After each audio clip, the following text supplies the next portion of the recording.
Well, it's an exciting time for the franchise, that's for sure. It's to think when you go back in its history to look at the various coaches and free agents and things of that nature.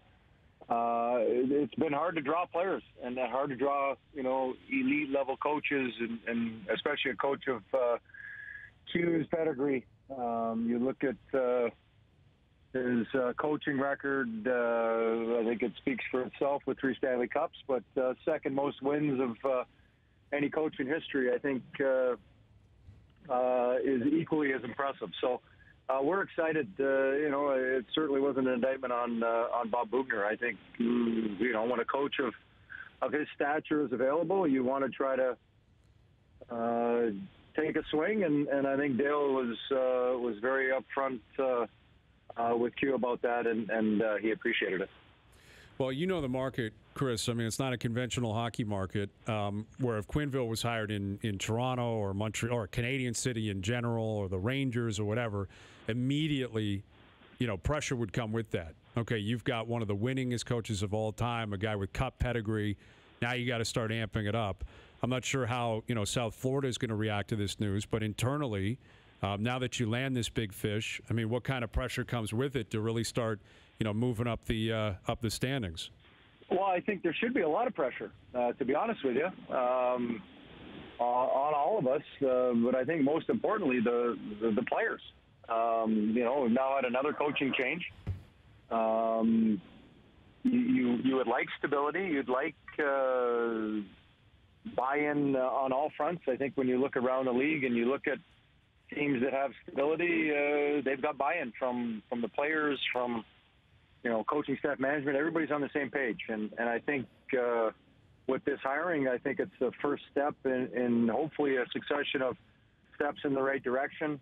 I think this moves us one step closer to where we want to be, and obviously we want to be aggressive in free agency and in the summer. What will happen at the draft, who knows? But certainly we're excited about what's to come. That's for sure. You might have just answered my question somewhat, Prongs. You got the coach, which is fantastic. How much of an upgrade do you think this roster needs to get you where you need to go? I think Q's one of the best that's ever done it, but you know as well as anyone, you got to have the players to get it done. Absolutely. No, I think we're going to look to tweak it. We've got significant amount of cap space available. We've got assets that can be moved if necessary. But we like our core. We like our young group of players. But at the same time, they've got to take some responsibility and continue to develop and buy in as well, as I said. And it certainly doesn't end with the coach. It's a good start. But we've got to upgrade on a number of positions. Certainly, we'd like to add a goaltender. I think when you look around the league, a lot of teams that don't make the playoffs are looking for a goaltender, a top 4 defenseman, a top 9 forward, or a top 6 forward. I mean, it's never ending. But I think for us, really, it's about buy-in. It's about playing harder defensively. Scoring goals was not a problem for us. I think keeping the puck out of our net was, and yeah, we could have used better goaltending, but at the same time, it's 5 guys and a goaltender. It's 4 guys and a goaltender if you're counting a penalty.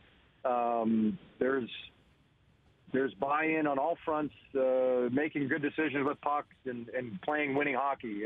We had a lot of guys get some really good offensive stats, but when you look at the defensive side of things, not so impressive. So, I think that's first and foremost where we need to start. Case in point, New York Islanders were dead last year in defense, and this year they're first.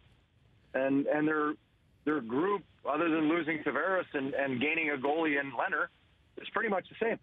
So right. Really, it's about attitude, it's about buy-in, and it's about taking it personally and wanting to win hockey games.